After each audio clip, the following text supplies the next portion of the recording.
दोस्तों, एक बात तो मोस्ट सर्टेन है दैट पाकिस्तानीज लव पॉलिटिक्स। हमें सियासत देखने का बहुत शौक है। एक अजीबो गरीब सी बात है कि हमारे मुल्क में पीक ऑडियंस, सबसे ज्यादा व्यूअरशिप होती है करंट अफेयर्स प्रोग्राम की। अब इससे हम ये इन्फर कर सकते हैं कि पाकिस्तानियों को सियासत के बारे में भरपूर अवेयरनेस है। लेकिन क्या ये वाकई सच है? इस बात को दरियाफ्त करने के लिए मैंने एक छोटी सी रिसर्च की। उस रिसर्च की बड़ी ही इंटरेस्टिंग फाइंडिंग्स थी। फाइंडिंग ये थी कि हम पाकिस्तानियों को खान साहब की, जरदारी की, बिलावल की, नवाज शरीफ की, मौलाना फजलुर रहमान की सियासत का भरपूर इल्म है। कौन कितना करप्ट है, कौन कितना सच्चा है, हम लोगों को सब पता है। लेकिन अमेजिंगली 97% लोग ऐसे हैं जिनको बेसिक पॉलिटिकल कॉन्सेप्ट्स का बिल्कुल आइडिया नहीं है। फॉर एग्जाम्पल, गवर्नमेंट के स्ट्रक्चर्स किस तरह के होते हैं, पॉलिटिकल आइडियोलॉजीज, लेफ्ट विंग और राइट विंग क्या है, feudalism, humanism, political realism, enlightenment, concept of liberty, positive and negative freedom, ये किस बला का नाम है। इसके अलावा जस्टिस क्या है, इक्वालिटी ऑफ अपॉर्चुनिटी और इक्वालिटी ऑफ आउटकम का क्या मतलब है, सोशल कॉन्ट्रैक्ट क्या है, सिविल राइट्स क्या है, फ्रीडम ऑफ स्पीच क्या है, राइट टू प्रोटेस्ट क्या है, मोर ओवर रेवोल्यूशन क्या है, डेमोक्रेसी क्या है, ब्यूरोक्रेसी क्या है, मेरिटोक्रेसी क्या है, इकोनॉमिक पॉलिसी किस चीज का नाम है, कॉन्स्टिट्यूशन क्या है, लेजिस्लेशन क्या है, लॉ एंड ऑर्डर क्या है, डिफेंस और फॉरेन पॉलिसी क्या होती है, आर्म्ड फोर्सेस क्या है, इंटेलिजेंस क्या है, इलेक्शंस क्या है, और इलेक्टोरल सिस्टम क्या होता है। And I can go on and on. Interestingly, हमारे मुल्क में दर्जनों करंट अफेयर्स और पॉलिटिकल शोज होते हैं, लेकिन आज तक आपको किसी ने भी ये कॉन्सेप्ट्स आसान जबान में समझाने की कोशिश नहीं की।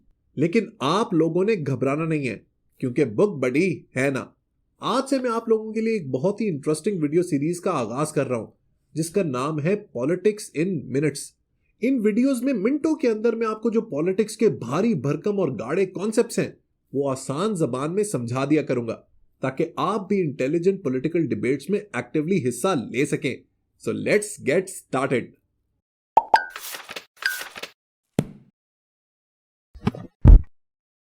सबसे पहले दोस्तों, हमारे लिए यह समझना जरूरी है कि पॉलिटिक्स यानी सियासत का आगाज कहां से हुआ, ये किस तरीके से इवॉल्व हुई। इस बात को समझने के लिए आए मेरे साथ बैठे मेरी टाइम मशीन में, और अब मैं आपको लेकर जाऊंगा अपने साथ एंशिएंट ग्रीस।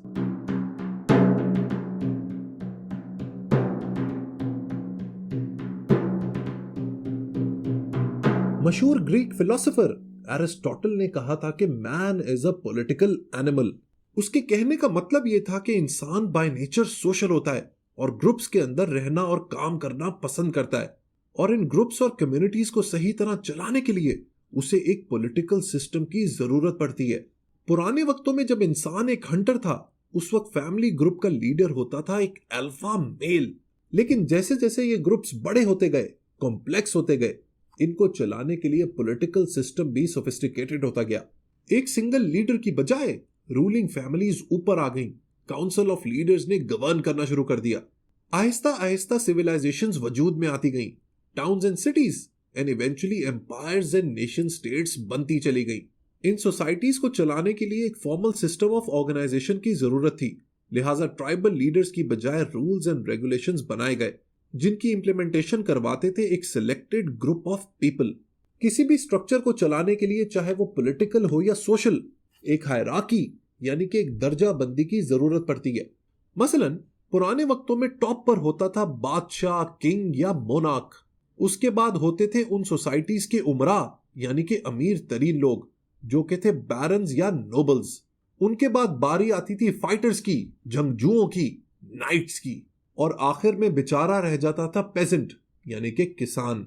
ये बात दोस्तों बिल्कुल दुरुस्त है कि पॉलिटिकल थॉट का आगाज हुआ कदीम यूनान से यानी कि एंशिएंट ग्रीस से। एथेनियंस ही वो लोग थे जिन्होंने पहली दफा डेमोक्रेसी को इन्वेंट किया। 1510 बीसी में जो जालिम पॉलिटिकल रूलर था, उसको हटाकर लोगों ने पॉलिटिकल पावर अपने हाथ में ली।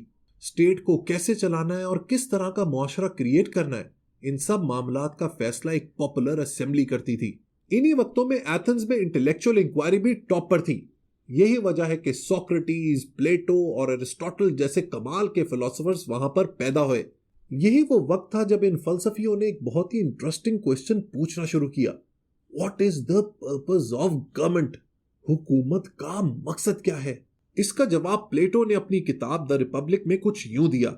उसने कहा कि गवर्नमेंट का काम है अपने शहरियों को एक अच्छी जिंदगी गुजारने का मौका देना, एक ऐसी जिंदगी जिसमें खुशी और तफरीह के अलावा नेकी भी हो।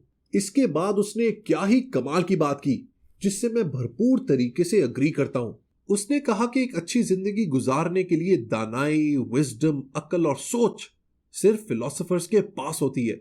एक आम शख्स को इन गाढ़े कॉन्सेप्ट्स का आइडिया नहीं होता और उसे एक अच्छी जिंदगी गुजारने के लिए गाइडेंस यानी रहनुमाई की जरूरत पड़ती है। हुकूमत का असल काम है ये रहनुमाई देना, और चूंकि ये काम सिर्फ फलसफियों को आता है, इसीलिए हुकूमत सिर्फ फिलोसोफर किंग्स के हाथों में होनी चाहिए। ये तो थी जनाब प्लेटो की सोच, लेकिन उसका जो मशहूर स्टूडेंट था ना एरिस्टोटल, उसकी सोच थोड़ी ज्यादा ऑर्गेनाइज्ड और मेथोडिकल थी। एरिस्टोटल ने पहले यह पता लगाने की कोशिश की कि गवर्नमेंट होती कितनी तरह की है। फिर उसने हर फॉर्म के मेरिट्स और डीमेरिट्स को जांचना शुरू किया ताकि पता लगाया जा सके कि बेहतरीन मॉडल कौन सा है। उसने कहा कि गवर्नमेंट या तो स्टेट के इंटरेस्ट के लिए काम करती है, which he called the true government, या फिर उन लोगों के इंटरेस्ट के लिए काम करती है जो कि पावर में हो। इसको उसने नाम दिया करप्ट गवर्नमेंट का। बिलाखिर उसने ट्रू और करप्ट गवर्नमेंट की तीन तीन फॉर्म्स को प्रपोज किया। ट्रू गवर्नमेंट की तीन फॉर्म्स हैं रॉयल्टी, एरिस्टोक्रेसी और कॉन्स्टिट्यूशनल पॉलिटी, और करप्ट गवर्नमेंट की हैं टिरनी, ओलिगार्की और डेमोक्रेसी। इन सब में से government by the people for the common good को उसने सबसे डिजायरेबल कहा, और सेकंड बेस पे उसने नंबर दिया डेमोक्रेसी को। डेमोक्रेसी को यहां पर देखकर आप थोड़ा सा हैरान हो गए होंगे। एक्चुअली डेमोक्रेसी से उसका मतलब था एक ऐसी गवर्नमेंट जो कुछ लोगों के फायदे के लिए काम करती है। क्लासिकल ग्रीस और रोम की जो डेमोक्रेसीज थी वो शॉर्ट लिव थी, और वहां पर इवेंचुअली मोनार्क्स पावर में वापस आ गए, और इसी के साथ खात्मा हो गया इन पॉलिटिकल और इंटेलेक्चुअल डिस्कशंस का। लेकिन 18वीं सदी में जब एनलाइटनमेंट का दौर आया तो पॉलिटिकल फिलॉसफीज में फिर इंटरेस्ट बढ़ना शुरू हो गया। इसी दौर में एक इंग्लिश फलसफी थॉमस होब्स ने एक बुनियादी सवाल पेश किया। He said, why we need government at all? How would humans live in a state of nature? यानी कि इंसान बगैर किसी हुकूमत के कैसे रहेगा? अच्छा, थॉमस होब्स खुद जो था ना, वो एक ब्रूटल इंग्लिश सिविल वॉर से गुजरा था, लिहाजा ह्यूमन नेचर के बारे में उसके जो व्यूज थे वो बहुत ही सिनिकल थे। उसने कहा कि अगर आपने इंसानों को अपने आप के ऊपर छोड़ दिया तो वो मुसलसल एक दूसरे से लड़ते रहेंगे और उनकी जिंदगी अकेली होगी, गरीब होगी, बेकार होगी और कम होगी। इसीलिए उसने कहा कि इंसानों को ऑर्गेनाइज रखने के लिए गवर्नमेंट की जरूरत है, और ये गवर्नमेंट होनी चाहिए एक अथॉरिटेरियन रूलर की शक्ल में, एक ऐसा शख्स जिसके एक ऑर्डर पे सब अपनी गर्दनों को झुका दें।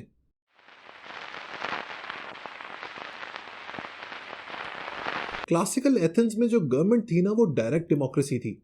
इसका मतलब यह है कि आम आवाम एक बहुत ही एक्टिव रोल प्ले कर सकते हैं सियासत के अंदर। लेकिन इसमें एक मसला था। मसला यह था कि हर मामले के ऊपर शहरियों की मीटिंग बुलाकर फैसला करना एक बहुत ही अनप्रैक्टिकल चीज थी।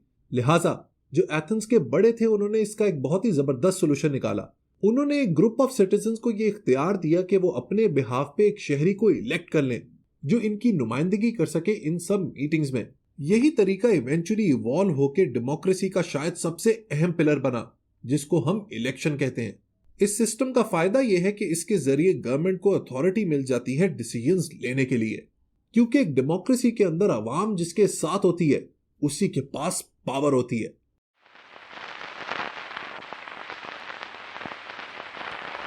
पुराने मुआशरों की बात करें तो उस जमाने के जो हुक्मरान थे वो स्पिरिचुअल और पॉलिटिकल लीडर्स दोनों हुआ करते थे।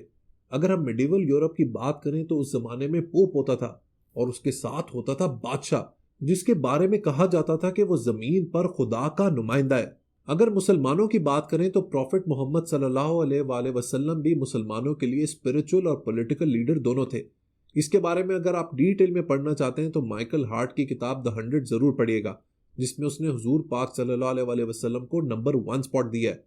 और उसकी रीजन उसने ये बताई है कि ना सिर्फ वो रिलीजियसली बहुत ही सक्सेसफुल थे, बल्कि पॉलिटिकली, मिलिटरीली भी वो बहुत कामयाब थे।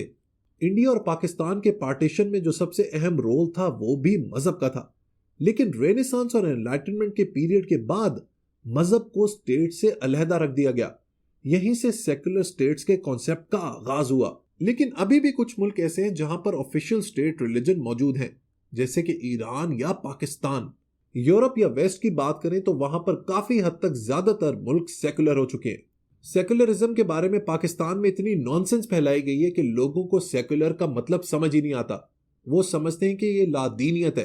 कभी सेकुलरिज्म पे बात करेंगे इन द फ्यूचर एपिसोड्स, तो मैं आपको पूरी तरह से ये कॉन्सेप्ट समझाऊंगा। फिलहाल इसको यहीं तक लिमिटेड रखते हैं।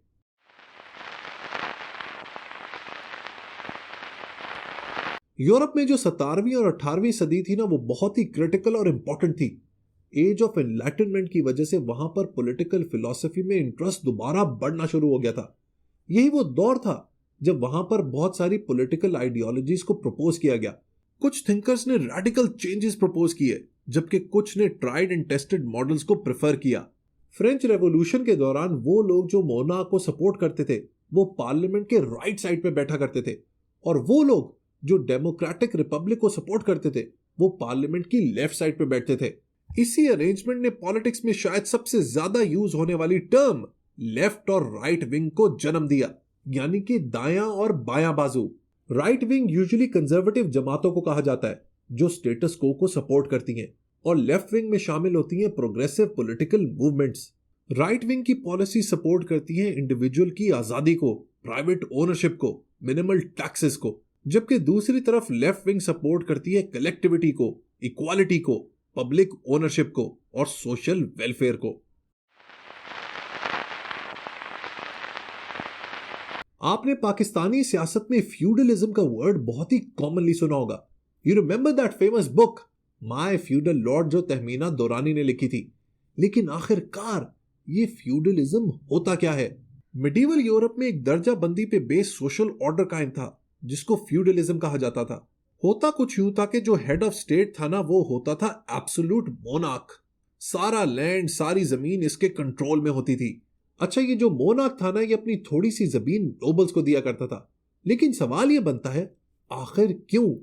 एक्चुअली बदले में नोबल्स दिया करते थे उसको फौज, जो उसकी रियाया को, उसके लैंड को प्रोटेक्ट करती थी।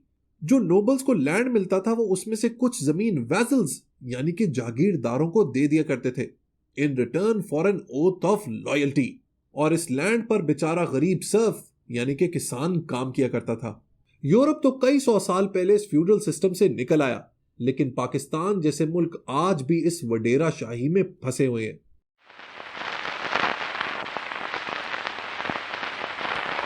रेनेसांस वो पीरियड था जिसने फाइनली फ्यूडल सिस्टम को खत्म कर दिया। लोगों ने एग्रीकल्चर की बजाय ट्रेडिंग पर फोकस करना शुरू कर दिया, और इसका नतीजा ये निकला कि इससे हुआ एक इंटेलेक्चुअल रेवोल्यूशन।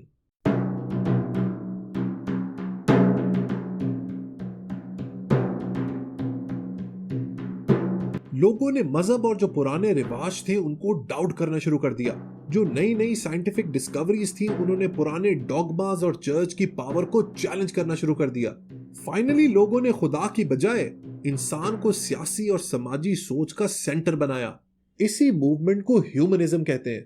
15वीं सदी से यूरोप में रिपब्लिक्स बनना शुरू हुई जिसमें गवर्नमेंट और लॉ बनाते थे लोग, चर्च की बजाय। यूरोप के अलग अलग मुल्क होली रोमन एम्पायर से अलहदा होना शुरू हो गए और बने आजाद नेशन स्टेट्स। एक ऐसा मुल्क जो आजाद है, जिसके शहरी आजाद हैं और वो यूनाइटेड है या तो अपनी लैंग्वेज से या अपनी तारीख से। दोस्तों, रेनेसांस के साथ ये जो ह्यूमनिज्म मूवमेंट थी ना, इसने लोगों को फाइनली इस बात पे कन्विंस कर दिया कि इंसान को अपनी लॉज खुद बनानी है बजाय खुदा के। लेकिन इसमें एक मसला है, humans are full of flaws. लेकिन इसके बारे में एक कमाल के इटालियन फिलोसोफर निकोलो मैकियावेली ने कमाल की बात कही। उसने कहा कि एक आइडियल गवर्नमेंट और आइडियल स्टेट की बजाय हमें रियलिस्टिक होना चाहिए और चीजें जैसी हैं उनको वैसे ही देखना चाहिए। अपनी मशहूर जमाना किताब प्रिंस में उसने लिखा कि मोरालिटी और एथिक्स यानी कि अखलाकियात लोगों की हद तक तो ठीक है, लेकिन गवर्नमेंट के अंदर जो सबसे प्राइमली इंपॉर्टेंट चीज है वो है स्टेटहुड यानी कि रियासत। रियासत पहले और लोग बाद में।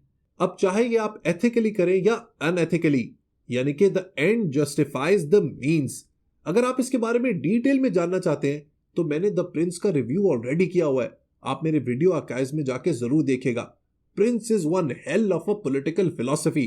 थोड़ी सी नोटोरियस है, थोड़ी सी वियर्ड है, थोड़ी सी करप्ट है, थोड़ी सी विकेड है, लेकिन आपको वो पढ़ के जरूर मजा आएगा। So my dear book buddies, आज अपने पॉलिटिक्स इन मिनट्स के इस सेशन को यहीं तक लिमिटेड रखते हैं। आई होप आपकी नॉलेज में जरूर इजाफा हुआ होगा। फ्यूचर की जो वीडियोस हैं उसमें इतनी मालूमात है आपके लिए कि आपको मजा आ जाएगा। सो मेरे साथ बने रहिए और चैनल को सब्सक्राइब करना और बेल आइकन दबाना मत भूलिएगा। Goodbye and take care.